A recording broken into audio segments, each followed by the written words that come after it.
কচ্ছপের আংটি যারা ধারণ করেন তারা কখনোই কিন্তু এই ভুলগুলো, এই কয়েকটা ভুল কখনোই করবেন না। ১ নম্বর হচ্ছে, সবসময় কচ্ছপের আংটি অন্য কোনো ধাতুর না, রূপোর পরতে হবে। এবং এইটা পরলে পরে মা লক্ষ্মী অত্যন্ত সন্তুষ্ট হন এবং এই রূপো পরার ফলে আপনার চন্দ্রগ্রহ অত্যন্ত মজবুত হয়। ২ নম্বর হচ্ছে, এটা দুধ আর গঙ্গা জল দিয়ে ভালো করে ধুয়ে সোমবার দিন আপনি ধারণ করবেন।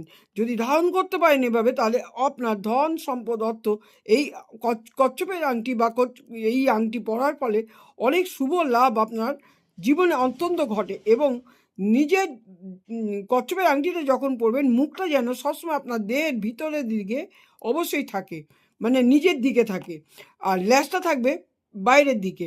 তার ফলে কি, ঘরে আপনার অর্থ ধন সম্পদ অবশ্যই আসবে, এটাই প্রমাণ করে। আর ৪ নম্বর হচ্ছে, কখনো শৌচালয়, অশুচ বাড়ি, কখনোই মানে শ্মশান এরম জায়গায় কখনো পড়ে যাবেন না। এটা খুলে রেখে যাবেন, পরে এসে আবার এটা ঘরে ধারণ করবেন।